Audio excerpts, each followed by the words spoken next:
So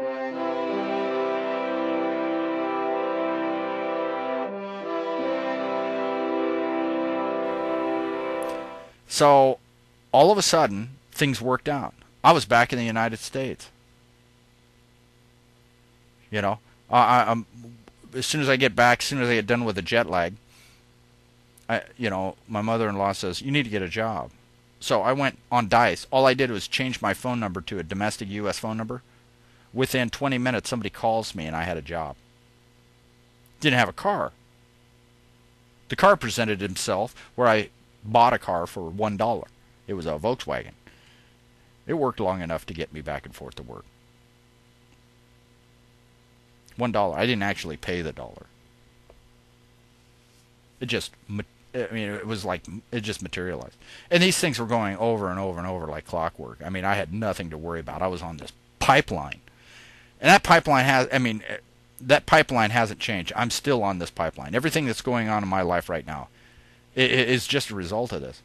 All right, so I go and so here, I'm with the lovely Beebles, and you know what? We're still having this conflict thing, but slowly Beebles is actually coming around and learning things. Now she's a living church, as I was. She's put all of those pieces together, and we're now the people that we always dreamed of and always wanted to be, and our lives are what we always wanted it to be: purposeful, meaningful. Not just some random act in the universe, minuscule and unimportant. you know and the things, and quite frankly, I didn't even know what love was until July 4th at 4:44 a.m. And I really appreciated my wife, especially because of the conflict and the things that she taught me, and my parents and everything. I had a full appreciation for the value of the experiences and the important things that it did to change me and to bring me to that point, that transcendent point. All of the things in my life worked to do that. All my big questions were answered right at that moment. Of course, 6 years. It's now 2012. What have I been doing in the interim? I've been documenting my evolutionary understanding of the law. It's been honed. I've been developed into a tool, an implement. It flows naturally out of me. And all I do now is just simply apply the law to my situation, and I see why things happen. It's very easy. It's not a whole lot of law to understand, but you got to understand it correctly. You got to know it correctly. You have to know the law and apply it to now, because that's the only time it really works. You apply it to now, you can see why things happen. Makes things a lot, let's say, more interesting that way. So here I'm being fashioned as a tool. Well, guess what? I asked for the job that night, and I got it. In that interim time, I was being fashioned to actually do that job. And April 19th, after learning the law, I knew that I could no longer participate in the government, in the social contract as it exists, because it's a function of me willingly placing myself into a dead entity.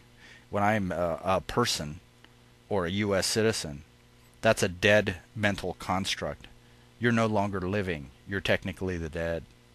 That's why judges and attorneys, they don't even listen to you. You don't matter. Why? Because you're confused. Right? You've not been atoned. What does that mean? At one. Right? Ment. Mind. At one mind. With what? On. At one mind. Atonement. I'm not confused. I'm fused. I can't do that anymore. I cannot create a victim. What's my function? My function is to be the law, to be the church, and be a prototype and an example for everybody around me. That doesn't include creating victims. Oh, I create suffering, however. I do. My presence causes suffering.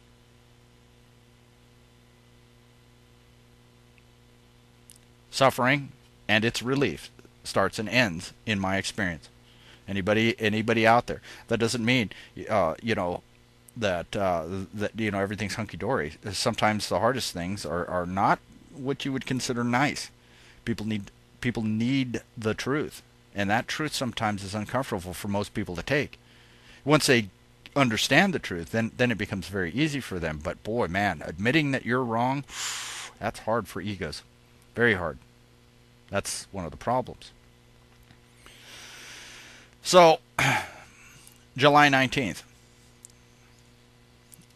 At some point, I ended up with a conundrum. By working for colorable money requires implied contractual agreement that I wasn't accepting. I wasn't willingly entering into those contracts. And I mean everything. I mean money. I mean colorable contracts. I mean any kind of arrangements. So I'm saying, well, that's going to make it kind of hard for me to work. So I adopted an idea called operating under color of compliance, where I would still enjoy all of my rights because I wasn't waiving them voluntarily. But then I could participate in the system to, have enough to have food. And that worked just fine up until April 19th. Now in January, the people that ran the company that I work for, these people weren't very enlightened. In fact, as far as Twinkies go, they were mean Twinkies. And they were really abusing their employees. Eventually, when I walked in the door, I basically told them, I says, look, your colorable contracts are not enforceable, as I reserve all of my rights. I says, I will do all I need to do. He says, not only that, but I will take your colorable money in exchange for my real labor. Right? Provided everything goes okay, and provided you don't, make an attempt to actually, violate my rights. And the guy who was hiring me, he understood that. I actually explained him what money was, and I told him what a colorable contract was, and that I was reserving my rights, so I had those rights. And not only that, but, with regard to the Internal Revenue Service, I filled out my W-4 form as a withholding exemption certificate and said, you are not my withholding agent. I do not give you permission to do that. I do not consent to the social contract. I am not what you think I am. And they had full warning. I wasn't doing anything, I wasn't hiding anything, and the guy that hired me, actually took him a year, and he actually put it all together, and he snapped on too. Good friend of mine, and another. They would later become witnesses. So on April 19th, that's when all this happened. The week before, the HR manager presented me with a notice of levy. And the IRS said that I owed them, an amount of money. And I basically said, well, that right there is not referring to me. I said, you're referring to a corporate entity, and the rules apply to that corporate entity, and I'm not that. And I says, not only that, I indicated that.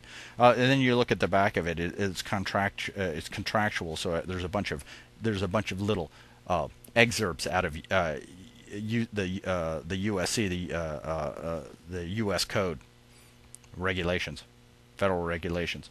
And I says, these are excerpts. And I says, and then there's excerpts out of IRS code. And I says, look, I can't make sense of what it is you want me to willingly bind myself to, so I'm not doing it. And I marked it up. And he says, well, we're going to take this money out of your check, whether you sign this or not. And I says, oh, don't make that mistake. I says, let me talk to your legal team. And they said, no, we don't have one. I says, you're making a mistake. Don't do that. You don't do this against my will. So that Friday the 13th in April, I wrote up a presentment and I presented it to him. And it went back to the agent from the IRS. And that notice of intent basically said, look, you do that and I will revoke your privilege of limited liability, and you're going to have to pay me in real money for my labor. And I tried to make the notice of intent so scary so buttoned down, bulletproof from a perspective of law, not legality, mind you, that they would reasonably choose to simply talk to me about, some sort of settlement. And I had the ability to immunize them completely from the IRS. All they would have had to do was talk to me. And they didn't have to know it if they would have just talked to somebody that could represent them, because they've willingly placed themselves into a dead entity. That I could have talked to the attorneys representing them, and then the attorneys would have been able to counsel them, and we would have avoided everything that's happening right now.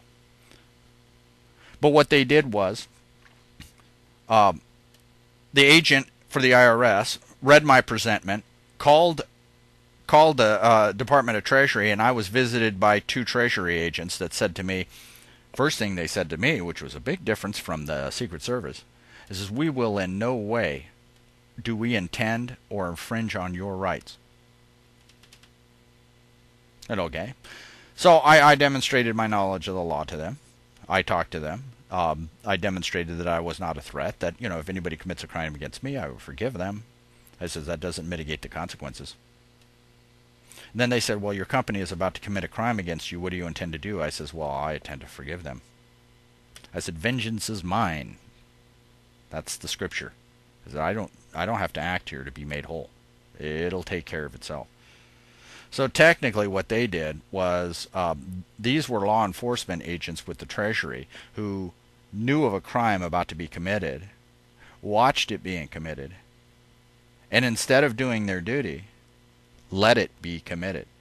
So what I was seeing is, not only now did the company actually violate, right, was about to commit a crime. So, shoot, these guys left. I mean, the company seriously thought that when Treasury was going to come, that they were just going to put handcuffs on me and just walk me out the door. Well, that didn't happen. I just went back to work. They didn't even know I was still in the building. At least one of them didn't. Then they started tampering with the 2 witnesses, because I served that presentment in the presence of 2 witnesses, the guy that hired me, and then another woman that actually snapped on too, sufficiently to where she was no longer confused. So that was lawful service there. They were required to respond to the presentment. And in the presentment, I says, you need to demonstrate by what lawful authority you are attempting to do what you are attempting to do. I want to see the contract. I want to know when I willingly consented. And you're going to demonstrate that to me, because the burden of proof is on you, not me. You say that I owe you money, so I responded, and I says, show me by what lawful authority. And I wasn't even concerned with IRS tax code. I already know that's a mess. I wasn't even concerned about the USC, right? The US code. That's a mess. I says, where did I give the United States of America permission to steal my labor against my will? I want to see that. And the burden of proof is on you. Oh, hasn't happened. They didn't respond to my lawful presentment, and that is a crime. I said I enjoy due process and remedy and recourse. You will afford that to me. You will not take anything from me without that.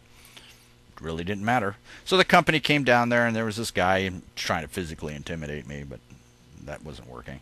And they told me, well, hey, this Friday, we want to let you know that we're going to take money out of your check, and it's not going to be as much as you're used to. How about 90%? 90%. And that was on a Thursday. They did that on a Thursday. All right, that was the 18th. They tell me that they're going to take out 90%. I said, okay, you're making a mistake here. I want to talk to let me talk to your legal team. Well, they had, in the interim, talked to tax attorneys, of course. They'd fully bound themselves under their authority, of course. Of course, the tax attorneys couldn't notify them that, hey, they walked in saying, we think we're obligated. Because the IRS agent said, hey, if he doesn't pay it, we're going to make the company pay it. All right, so company then says, well, we're just going to roll you. Not without due process. Right, so that that was a Wednesday night. So that Thursday, that evening, I called the guy who was the CTO, and I says, well, I need to figure out some things, right? If I'm going to have this amount of money, which is $16 a day for 18 months, I need to figure out how I'm going to do that, because I mean that's going to be more in gas and food than I mean I'll have more money in gas and food. I can't do that. So I just need to figure that out. So I'm going to take the next day off. Well, apparently he didn't tell the company officials. So it would have been an absolute circus, because I found out later that they'd hired an armed security guard because and they told everybody that I was a violent threat. And of course the rest of the employees that actually knew who I was, they were laughing. You know, these guys who ran the company had no idea of who I was. You know, the last thing I would do is resort to violence. Why in the heck would I do that? I can't cause suffering by ushering them out of the simulation. I'm not going to hurt them. I'm going to let them hurt themselves, just like they did. So it would have been an absolute farce. I didn't know that was going on until later, but next day, on that Thursday, April 19th, 2012, at 11:30, they said, "You've left us no choice. We have to terminate you." And I says, "What do you mean I left you no choice?" I says, "You can believe that if you want. You had every choice. As I, you know, all you had to do is actually talk to me, and you didn't do that." And that's it. I mean, you know, I couldn't even go onto the premises. Them and their armed security guard. Oh, and the employees were just laughing at them. It's just total. It would have been a complete farce if I would have showed up. Absolute farce. They were denied that, at least. So, you know, and I'm thinking, man, you know, hey, again, I'm going from the perspective of the employees. I mean, you know, why, you know, and I look at my notice of intent, it seemed pretty clear. I mean, you know, certainly the Treasury agents understood what I was talking about. The company had no clue. You know, not only that, but you know, none of the details of the situation actually got back to the IRS. The fact that I didn't have a contract with them, and I was technically not their employee, so therefore they didn't have the authority to fucking take money from me in the first place. Because I didn't give them that. They still don't have my consent. So I'm sitting here watching, just totally amazed. So, you know, that was the restoration notice. I did the restoration notice because I was looking for an alternative remedy and recourse that was outside of that whole situation. Because I didn't want to inflict the employees, with the acts that the company did. But I had no choice. After all of those notices, nobody responded. I notified every agent, every office between me and President Obama. And no one responded at all to that lawful presentment because I couldn't send it through the mail. You can only send mail to persons, and I wasn't looking at the person. I was talking to the men in office. But those men are dead because they've placed themselves into a dead entity. They're not living. So therefore, they have no connection to on. So therefore, they don't know the law. They don't know what they're doing is actually breaking the law, and they're going to suffer consequences for that. In fact, they're probably suffering consequences right now. So here it is. April 19th at 11:30, they terminate me. Which was kind of strange, because that was exactly 19 years to the day, actually, at the same time that the Waco tragedy actually occurred. That's when the fire started. That's when David Koresh, or Vernon Howell, was denied remedy and recourse. And that was the reason I was unhappy. They were denied remedy and recourse and due process of law.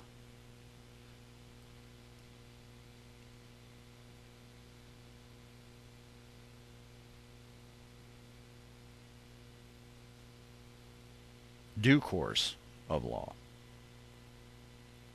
That's why I was unhappy. In seeing that and understanding that situation, I became outraged.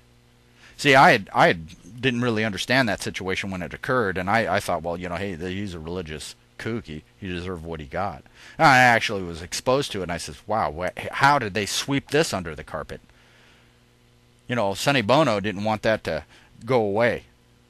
He wanted to keep opening up the investigation. They found him on a ski slope. They said he hit a tree, but the guys who beat him to death, they admitted to beating him to death.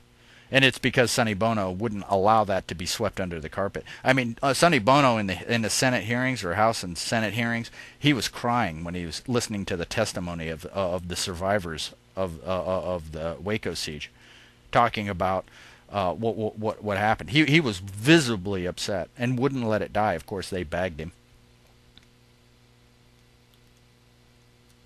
And when I heard it, I was outraged. Caused me to write the letter. Caused me to, it was the answer to the question, why was I unhappy? Caused me to, cause the interaction with the Secret Service. That led to some Delaware senator calling me about a job. I end up in Hong Kong. Get an answer to my questions. And that answer was 20 years from the point where I asked it. 20 years exactly. Right? Which was 7 years from the date exactly that I said, where did these Secret Service agents get the power to do that? And I got my answer 7 years later. All the while then, I couldn't plan this. Even if I wanted to. It came down to the exact hour, the exact moment, 19 years later, on April 19th, my birthday, January 19th.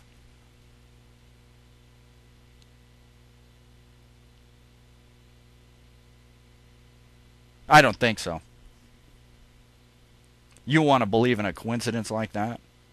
You want to believe that I had any choice? What was I doing? What I thought I needed to do as a responsible citizen of the United States. Calling attention to things that I saw that were absolute criminal outrages. But see, I'd given permission to the government to deprive me of due process and remedy and recourse. Because that's what we did. When we all let the Waco tragedy go without any kind of meaningful prosecution, without any kind of real hearing, and we swept that under the carpet, the people of the United States said, okay, that's the way we want to be treated. Why? Because it's the law. The golden rule. We gave the government permission to deny us due process of law and remedy and recourse to law. We did it. I did it. Of course, when I was stuck, the only thing that saved me was on. And on that day, on July 4th at 4:44 a.m., On said that I am free.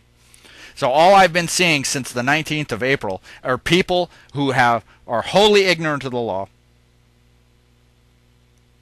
all complicit in that act of denial of a remedy and recourse. In fact, the Treasury agents I talked to told me that there is no remedy and recourse or due process of law within the system as it exists. And I says, okay, then that system is not lawful. It's not contractual. And then I thought, okay, well, what's the problem? If it's not contractual, what's the issue? The issue is competence. Any participation by me into that system is a willing admission that I am insane, that I'm willingly placing myself into a dead entity, and I'm no longer alive. It exists only in my mind. Why in the world would I do that? So I got a summons to appear, right? Local police departments actually put me in front of my thief. He wasn't even listening to me. Why? Because he thought I was a dead man. And he didn't have he wasn't able to discern that I wasn't. Because he was as blind as the rest of them.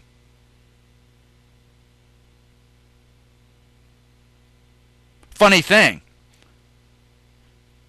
Almost 2,000 years ago, there's this other guy, this Jesus character, faced with the same problem. You can read about it. Basically, it comes down to this. It's because I speak the truth you cannot believe me. They have no capacity of discerning the truth. Why? They have no moral connection to On. They can't know the law. Why? Because they have wholly bound themselves to man's law. They disconnect themselves from On's law, so therefore it's not real to them. They say, oh, well, natural law principles aren't supported in the legal system. Yes, that's true. That's right. You cannot make anything real out of something completely fictitious. Good luck with that. So I got a summons to appear. What are they talking about? Well, I'm in a dead document. They're thinking that I placed myself willingly in a dead document. To appear. Well, what appears? Well, apparitions. Ghosts. What are they engaged in? Technically, summoning? Summoning and conjuring? That's witchcraft.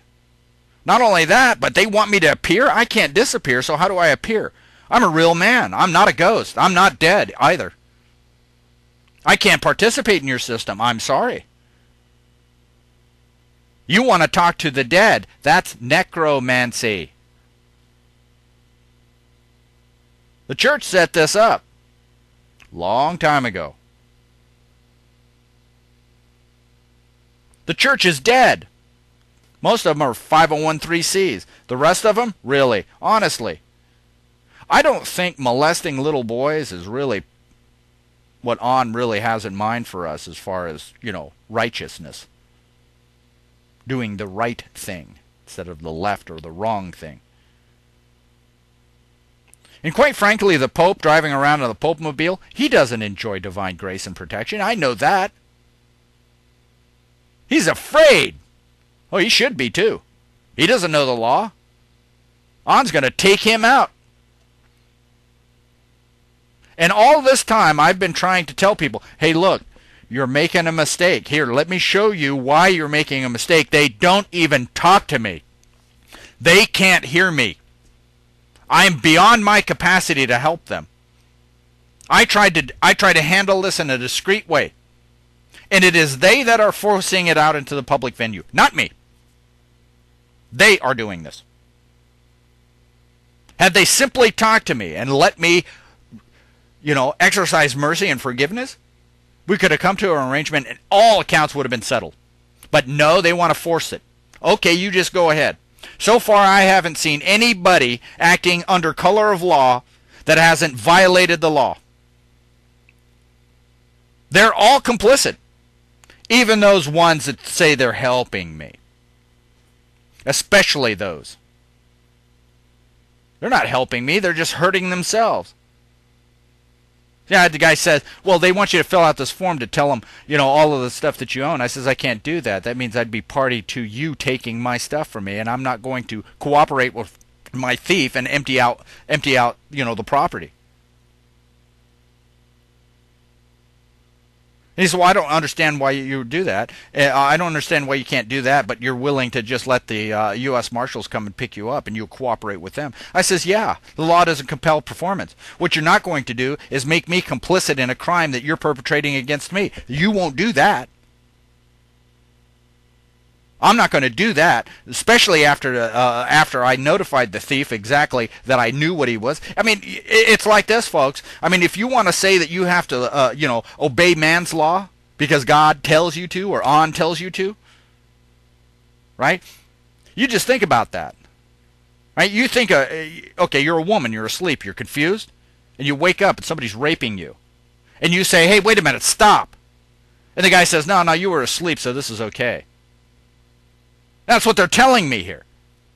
At some point I says, wait a minute, I just woke up from this bad nightmare. You guys are victimizing me. Cut it out. But they're not listening.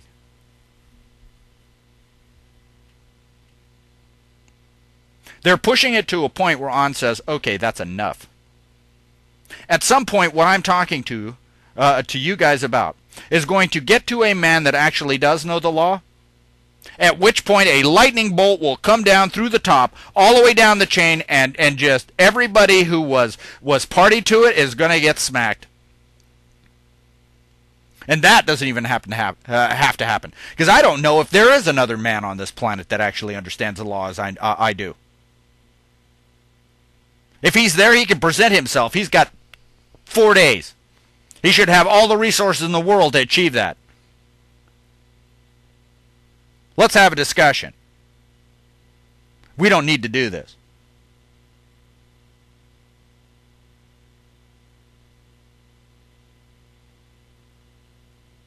You know, those agents that work for that fictitious guy, because right now, until I see him, I don't believe he actually exists. I don't believe that there's another man that has a sufficient knowledge of the law to even answer anything that I say.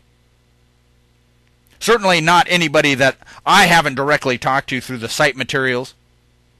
Certainly all the people that I've talked to so far haven't impressed me one bit. And why not? Because guess what? They've bound themselves into a dead entity. Why would they know the law?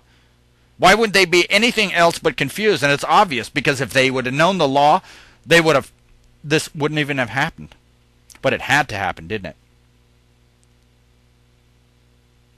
You know, when the woman wakes up and she's being raped, it isn't a crime until she wakes up. You know, if everybody forgives whatever, and they don't know, or they're confused or irresponsible, they can't witness a crime. They're not competent. Somebody has to be paying attention. Somebody has to witness the crime and say, hey, this is a crime. I'm not giving you permission to this.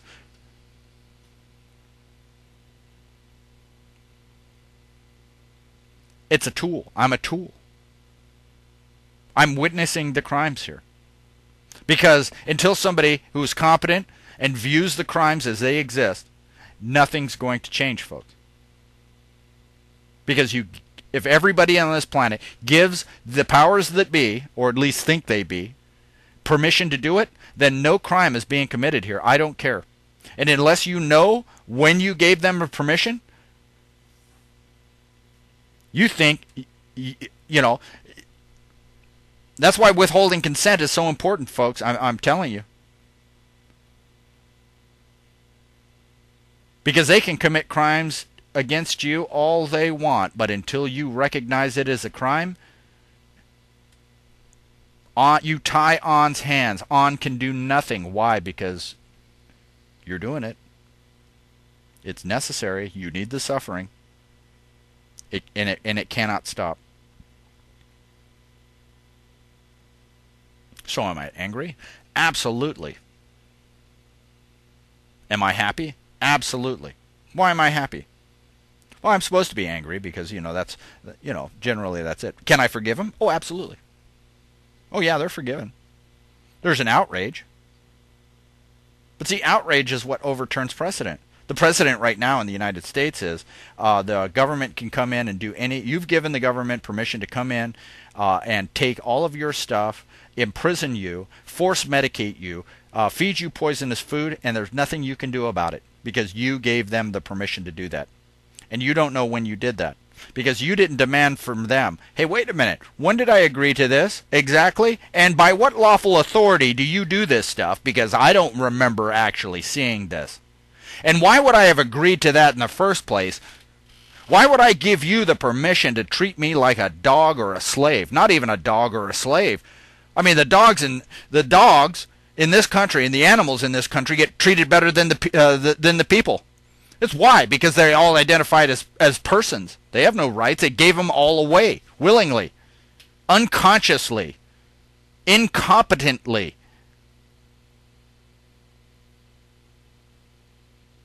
There's no rebellion here. How can I rebel against a corporate fiction? How can I rebel against something that's dead? I can't. How can I be a threat to something that's dead? I can't. I'm not a threat. You do your thing. Hey, if all you folks want to be in a dead corporation, while the people that commit crimes against you can do it with impunity, they're not doing it with impunity. They're doing it with your permission. They're providing you a service. Now you fight it, they're going to be able to crack the whip because you gave them the permission to do that too.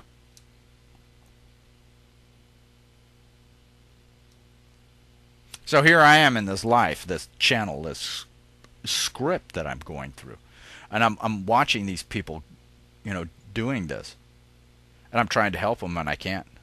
They can't even listen to me. They don't understand. I turn the other cheek. I'm still waiting for them to wake up. And all I've seen now is more and more agencies, more and more people. Everybody who gets involved in this, they're all party. They're all complicit. They have no sense. I told a local law enforcement officer, I says, these Treasury agents, they told me that a crime was about to be committed. They admitted to me a crime was about to be committed. And they did absolutely nothing. And I says, well, I don't know what oath you say you're actually bound to, but you know what? If you see a crime being committed, Mr. Police Officer, what does that mean for you? He says, well, I says, you have to act, don't you? And he goes, yeah. I says, are you familiar with a concept called aiding and abetting? I says, the material fact is the crime was committed, and guess what? Nobody's doing anything. And the longer you let this go, the more damages arise. The more public it becomes, and the more likely you're going to undermine this whole system. And it was never my intention to undermine the system. In fact, I wanted to make sure that the system, because confused people need people to tell them what to do and create suffering in their lives. I see it as necessary. I wouldn't be the one to overturn that or overturn the apple cart in that respect. That's not me. I'm not going to do that.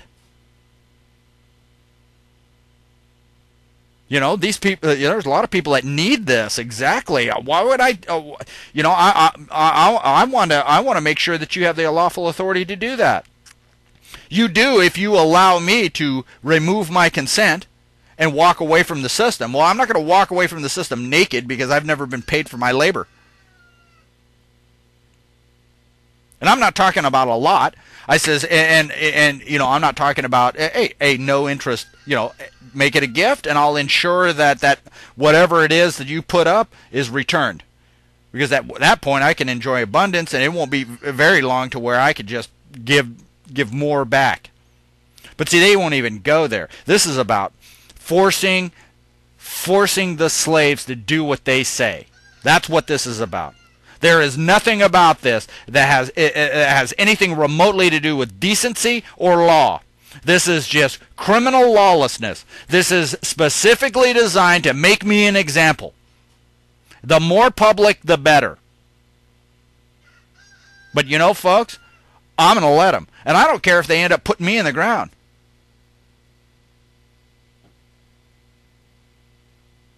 Because I don't want to be around when I'm gone.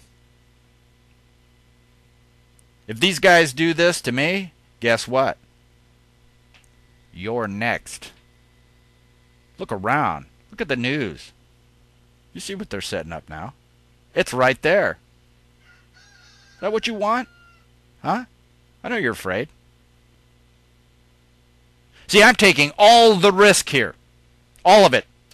Even unto my very life. I'm giving it all away.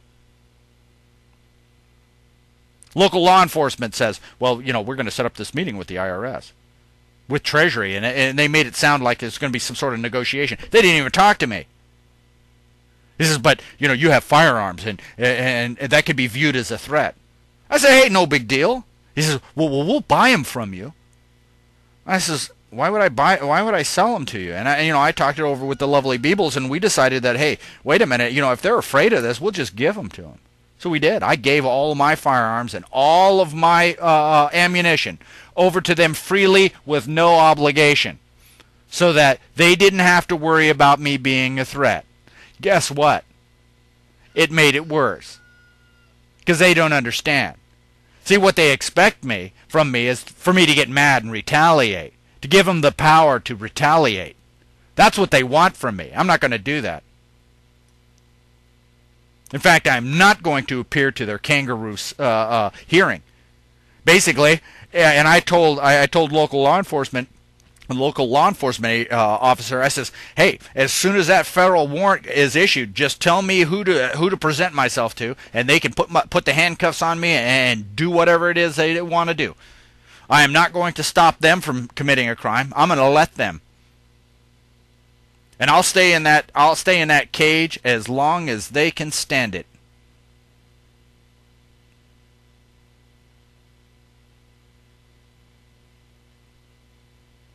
But apparently it's not important enough.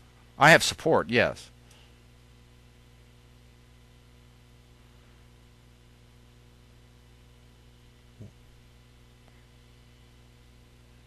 We don't have to do anything. We just have to understand the situation and remove our consent. But guess what? This message isn't getting out to anybody. If you're hearing this, for the most part, I'm probably already gone. That's a funny thing. Whoops, missed your opportunity, didn't you?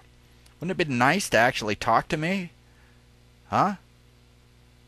To actually know me? Maybe learn from me? But no, all you get is a stupid video. Some idiot with headphones on, speaking to you in your shed. That's it. That's all. We take the most precious gifts that we have, and we have no appreciation. None. And we don't really know what we've lost until it's gone. I would love to help people. I would love to teach people. I would love to restore happiness into people's experience. It'll happen one day. But between that day and this day, it's going to get a whole lot worse before it gets better. Mankind isn't ready yet.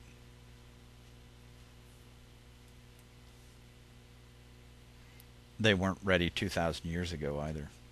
They weren't ready 2,000 years before that. There's no mystery here. What's really going on?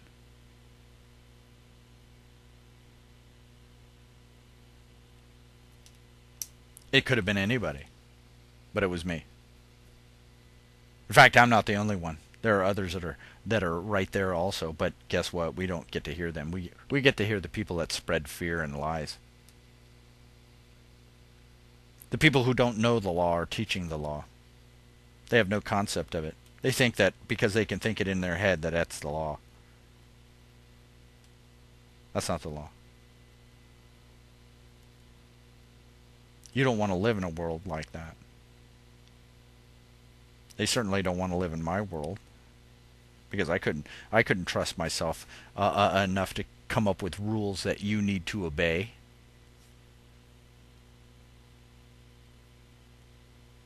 How in the world? How in the? And I don't expect that from anybody else. You know, I want equity. I want happiness.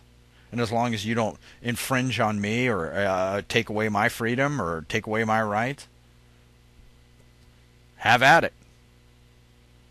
In fact, you need something from me, ask me, I'll give it to you. If you're led to ask me, then you must need it more than I do. So I'll give it to you. You can have it. It's all school property anyway. It doesn't belong to me. It doesn't belong to them either. You know, when they invented value, currency, trade, we stopped giving gifts. As soon as we got to that point, we started making demands. You have food, feed someone.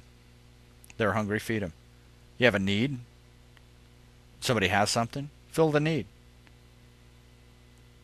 This idea that, you're going to do what I say because I can withhold food from you. What a disgusting, disgusting, shameful existence. Man isn't even smart enough to be ashamed of himself. He thinks he's doing the right thing. That's true for all of these people that call themselves law enforcement that I've been intimately involved in, who think they're doing the right thing because they've sworn an oath. Yeah, you just keep thinking that. The only reason I'm the way I am is because I know there's a 8 billion ton gorilla out there that you can't even see. You don't even know it exists. Because if you did, we wouldn't even have this problem. If you actually knew the law like I knew the law, hey, shoot, it would have been solved. Everybody would have been happy. I mean, seriously, everyone would have been happy. Shoot, you could even have followed your own procedures.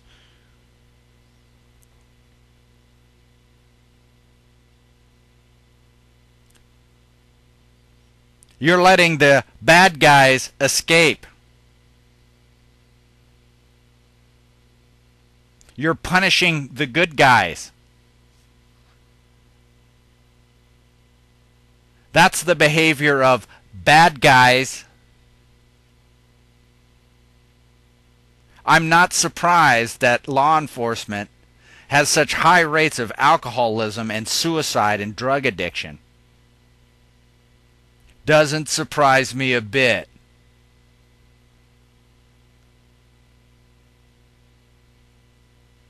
I could have helped that. I could have provided you purpose and meaning in your existence where you do not have none now.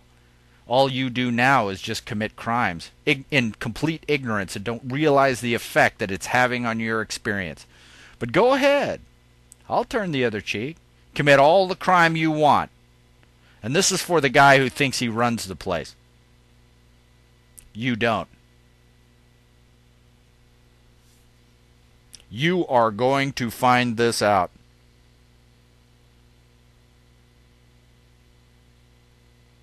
Here's the problem. The fish doesn't recognize it's caught until the line tightens up. Before the line tightens up, he could spit the hook out at any time. But he doesn't. When that line goes tight, the more he struggles, the deeper the hook is set. It's too late then. He's treated with the experience of being in a frying pan. No escape after that threshold. You've been cut breaks. You've been afforded courtesy and good manners. You took those good manners as weakness.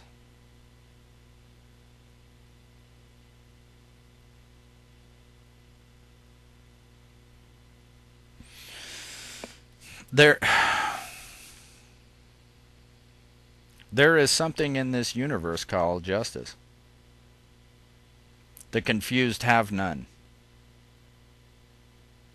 I have clear vision of what's going on. I know more about what you guys did in this situation than you do, and I can explain exactly why you did what you did and what the purpose and reason for every action with flawless precision, and I can fit it into a complete puzzle and a complete image, and you can look at it. But you don't even talk to me. You can't. So what does that mean? You've got to suffer. At some point, the referee is going to go, okay, everyone out of the pool. Thank you, Bill Cosby, for that. That's when the line tightens up. And then, of course, it's too late. I would save you that, but I don't think you're going to listen. So more and more people are involved in this. More people commit crimes and don't even know it. Don't understand that they're really going to rack them up now. Because when I remove my consent, I'm not party.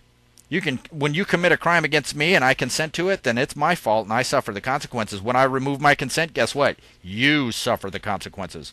You do it, not me. So get comfortable with that. I don't know how much more of this body's experience is left. But I'll tell you what, I've learned a lot, and I think it was a wonderful experience. And quite frankly, if I have to dwell in the world that you created, I'll just pass on that. I'd rather be in your dungeon. You just take me right on out of here. Oh, you could be happy with it. You go ahead. The only reason somebody becomes a police officer is because he's afraid of other police officers. The same reason people become attorneys, too. They're afraid of being on the wrong side of the law. It's gutlessness. You know. When you're the government, you're not the little people that are subjected to your own filthy behavior. How's that fear thing working out for you? So you don't even understand me. You don't understand people that have no fear. You're going to You're going to go down a road that you don't want to go to. You still may have a chance to actually save it. You're going to have to do something that you really, really don't want to do, and that is probably admit that you're wrong. So if I can't find the guy that actually runs the place, that knows the law, guess what? Maybe that guy's me. Maybe it isn't a matter of me doing what you say. Maybe it's a matter of you doing what I say. You go with me, I can protect you. I'm merciful. I'm forgiving. Those that you've aligned yourself with, look around. There's no forgiveness in their heart. You decide which way you're going to go. You decide to what allegiance you have. I think you've made the wrong decision. In fact, I more than think that you've made the wrong decision. I know you've made the wrong decision. I can tell by your behavior that you're not even cognitive of the consequences that you introduce into your life. And you know what? One thing I'm not going to listen to is a bunch of whining. You know, after the rope gets tight, I'm sorry, man. You know, I'm sorry. For me to let you off that line would be for me to go against on, and I'm not going to do that.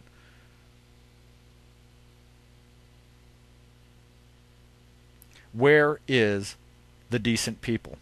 Where are they? All I see is timid people. I mean, you know, some of the comments and people that comment on the video excluded, of course. I mean, there's, you know, where are the decent people that act? I don't see them. I don't see a whole lot of them, especially not here in this woodshed. Where are they?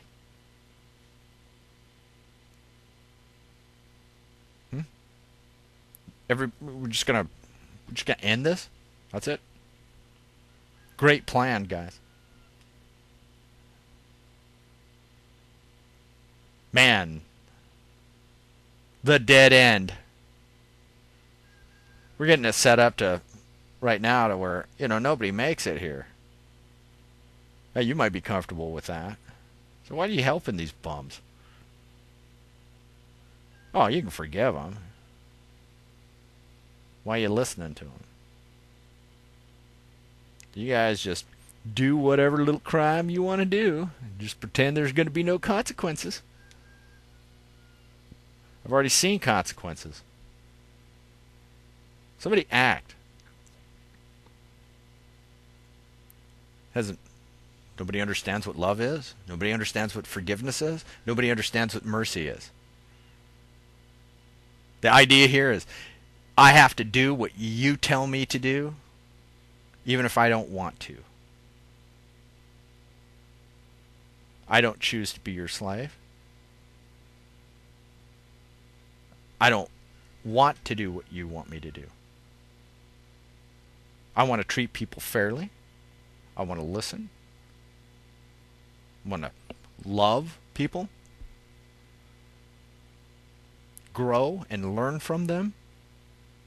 I don't want to sit in a cubicle, compartmentalized, isolated from everything, typing on a keyboard into a virtual world that doesn't exist, that doesn't truly feed anybody. It's nothing but parasitism. How does that, how does, you know, sitting there counting beans solve any problems at all? How does coming up with legislation by the warehouse full make people free? It doesn't. It hurts people. And you folks up there who think you run the place, you're not hurting anybody but yourself. And you deserve what you get.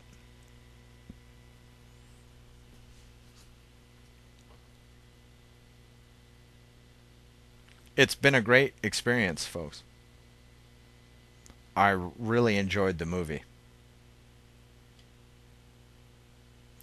It'll be interesting to see which direction that you decide to go, because it really has nothing to do with me. I've already decided. It's up to you. You and you alone. Is it going to have a happy ending? Or is it more poignant that everything gets destroyed, ruined, corrupted,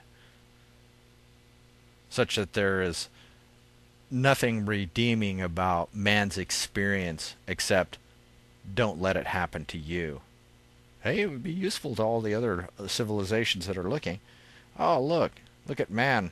What a worthless being. No matter what you do, you don't want to be man.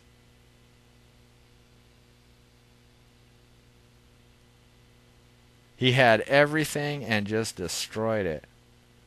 What a disgusting, pathetic creature. He was too afraid to do anything about it. So he's consigned to nothingness. It's a poignant story. It's not a Hollywood ending, folks.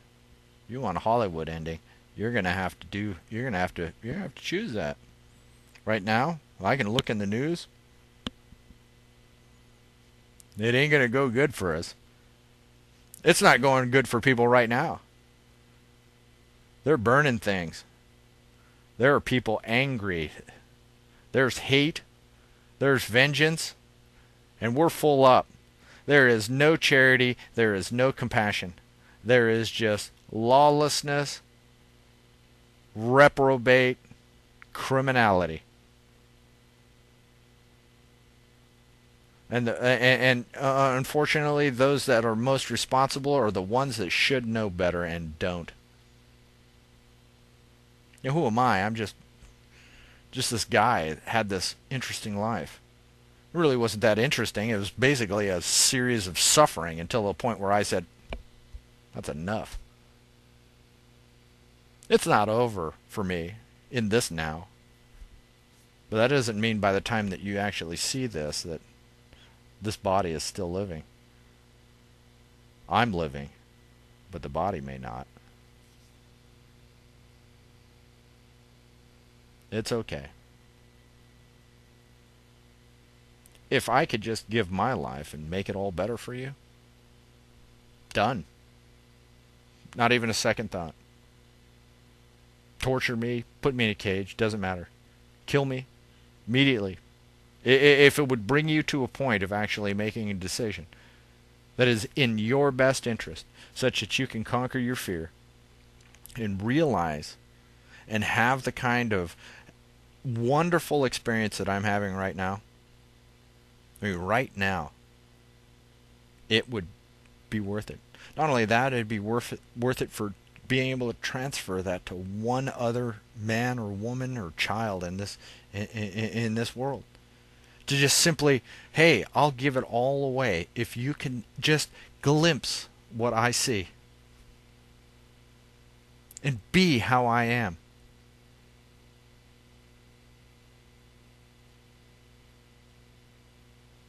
Right now, it's singular. There's not... I mean, I've been doing this for 4 months. My address is just right out there. Nobody's asked. One man has come to see me, but no one else. Oh, you send me emails and messages, and I know it's not very practical sometimes to drive across the country. But I know that there are people here in Texas. They could come and see me. I'd welcome you. You'll scare the crap out of the mother-in-law. I mean, hey, strangers, hey, don't be strange. But you could call me up. We could go meet somewhere. We could talk. But it ain't happening yet. Either people are too afraid or they feel paralyzed. They can't do it. I can't help you. You've got to do it. Is that really what you want? Is having stuff so important that you would do, you won't even act to even save your own stuff? Is security so important that you give it away? Is your freedom so important that you give that away too?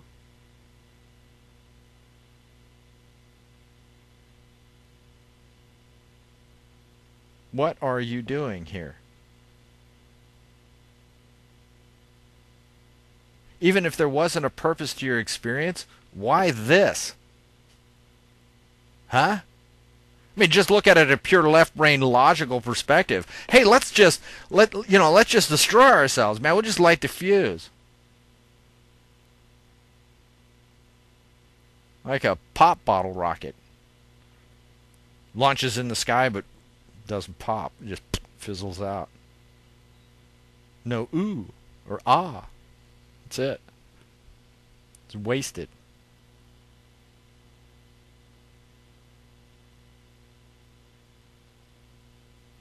Are you living? Or are you dead?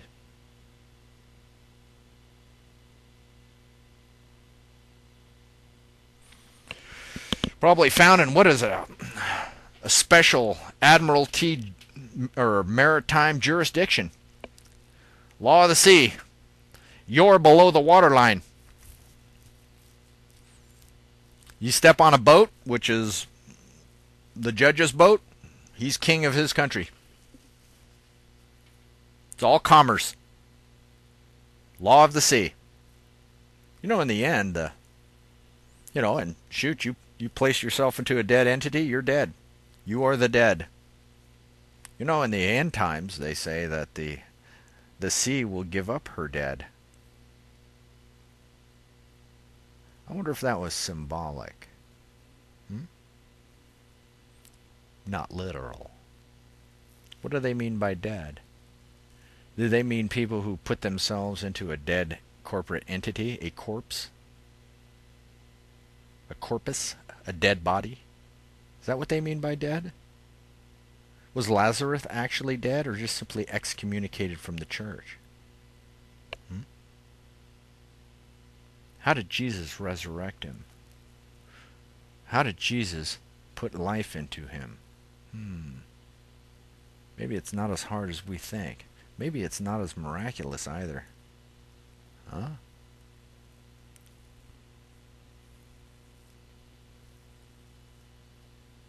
You know, folks, I'd like to meet a few of you people. You know, I like people. But it's just not to be right now, apparently. Otherwise, it would be different, wouldn't it?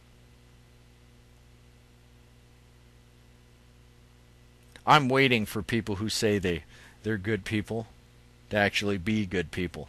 I haven't seen it yet.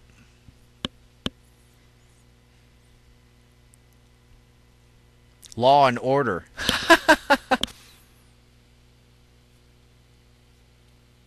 I don't see any law and I don't see any order.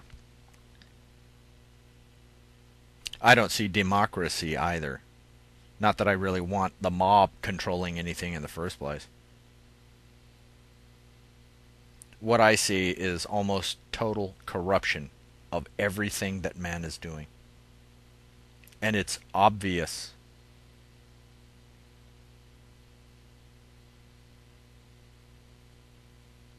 It's not a surprise to me what's happening to us right now. Not a surprise. It has to happen. That's what happens when you have 7 billion confused, insane people. Where no one says, wait a minute. You've got just a vast herd of lemmings as far as you can see, all making their way to the cliff. There's one lemming on the cliff saying, hey, maybe we should rethink this, man. I don't think that this is what we need to be doing. And that tide of lemmings ends up pushing him over the side too.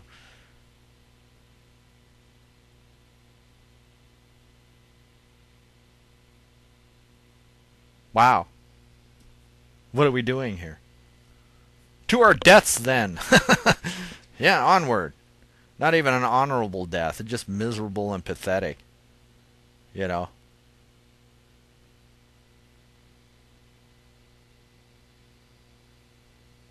I'm not going to continue to complain about society. It's apparently a show I need to see. My responsibility. It's happening right now for me. Apparently this is what I need to see.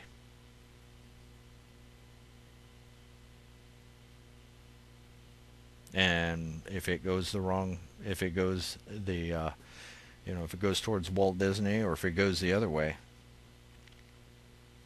then I failed you. And it's my responsibility.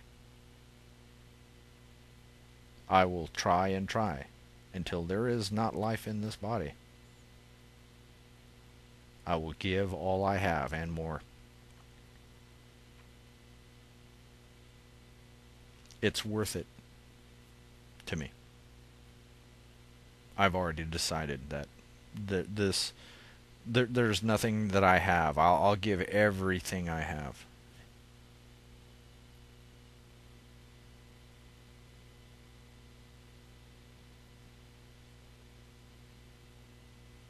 Having a few people that can do that, the world will change completely. Completely different world. But now we are all afraid. We're too afraid to save ourselves, like an ostrich that sticks their head in the sand. We're afraid that we have to do something. Well, you do. You just remove your consent. You don't actually. That's it. That's all up here. That's all up here. You don't have to lift a finger. Just remove your consent. No, I don't want this anymore. What you're doing now is a crime. On knows that what you're doing is a crime. And I don't give you permission to do that. And it'll all change.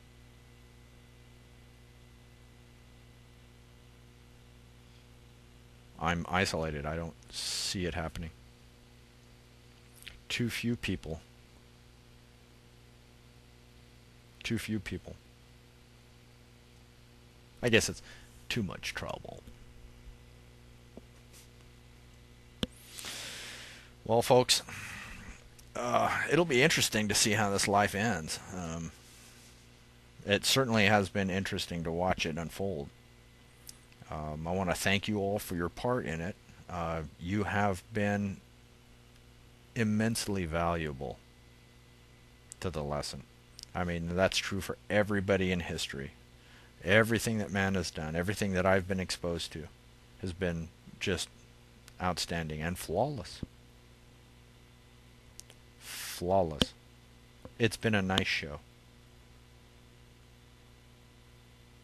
A nice show. Very meaningful. There's a moral to the story. I understand that moral and I understand that lesson. And it was worth the trouble. Be interesting to see which way you go with this.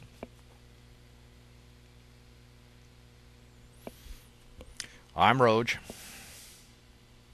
in the woodshop. You have a good day.